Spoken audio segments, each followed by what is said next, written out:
राहुल अब पहले जैसा नहीं रहा था। जिस चेहरे पर कभी मुस्कान की लौ जलती थी, अब वहां सिर्फ खामोशी का साया था।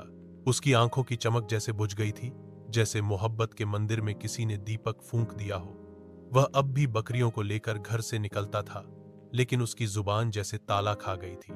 कभी जमीन में आंखें गढ़ा लेता, कभी आसमान को ऐसे देखता मानो वहीं कोई सवाल टंगा हो जिसका जवाब उसे आज तक नहीं मिला। लोग उसे रोज देखते, पर समझ कोई नहीं पाया कि ये लड़का अब जीता नहीं, सिर्फ सांसें लेता है। शाम होते होते वो चुपचाप लौट आता, कंधे झुके हुए, चेहरे पर वीरानी और आंखों में नमी का वो करतरा जो हर रोज खुद को छुपा लेता था। समय जैसे धीरे धीरे उसकी रूह को खा रहा था। वह दिन ब दिन दुबला होता गया, जैसे उसके जिस्म से हर वो हिस्सा टूटकर गिर रहा हो जिसमें कभी प्रीति का नाम लिखा था। अब राहुल बिस्तर का हो गया था। चारपाई पर पड़े पड़े ही दिन बीतता, रातें करवटों में और आंखें छत से टकराती रहती। घर वालों ने बहुत कुछ किया, कभी डॉक्टर को बुलाया, कभी नीम हकीम, तो कभी किसी ओझा से झाड़ फूंक करवाई। कोई कहता इसको टी.बी.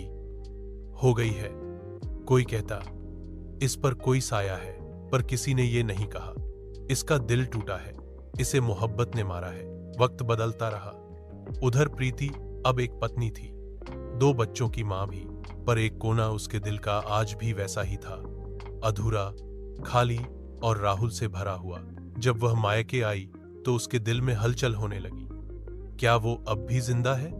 वह जानना चाहती थी, देखना चाहती थी, उस मोहब्बत की सांसें अब भी चल रही हैं या नहीं। उसने मां से कहा, मैं फकीरे चाचा के घर घूमने जाना चाहती हूं। मां ने कुछ नहीं पूछा। शायद मां भी जानती थी कि कुछ रिश्ते शब्दों से नहीं, एहसासों से समझे जाते हैं। शाम को अपनी सहेलियों के साथ प्रीति निकल पड़ी, राहुल के घर की ओर। राहुल बिस्तर पर लेटा था, कमजोर, शांत और जैसे अंतिम सांसों का इंतजार कर रहा हो। जैसे ही प्रीति की आहट उसके कानों में पड़ी, उसकी बंद आंखें धीरे धीरे खुली। उसने जैसे पहचान लिया, वो आ गई है, मेरी प्रीति आ गई है। कमजोर हाथों से उठने की कोशिश की और बैठ गया। प्रीति खुद को रोक नहीं पाई। वह दौड़कर राहुल से लिपट गई और उस एक पल में वो 3 साल का सारा दर्द, सारी घुटन, सारे आंसू दोनों की आंखों से बह निकले। उनकी सिसकियां पूरे घर में गूंजने लगी। किसी ने देखा तो चौंक गया। इतनी मोहब्बत, आज भी बड़ी मुश्किल से उन्हें अलग किया गया।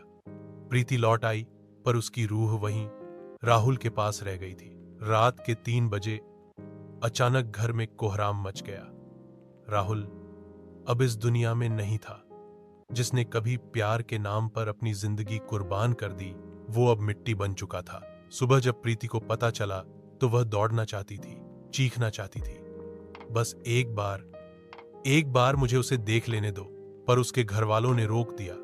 वो अपने पहले प्यार का अंतिम दर्शन भी न कर सकी। उसी दिन उसका पति भी उसे लेने आया।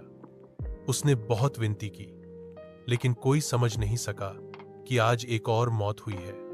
प्रीति के भीतर, गांव के बाहर, राहुल की चिता जल रही थी। प्रीति खिड़की से बाहर देख रही थी। उसकी आंखों से आंसू बह रहे थे, पर अब रोने का भी कोई हक नहीं बचा था। वह टेम्पो में बैठ गई और चलते चलते उस जलती चिता की ओर देखा। उस लपटों में उसका पहला प्यार था। उस राख में उसकी अधूरी मोहब्बत दफन हो रही थी।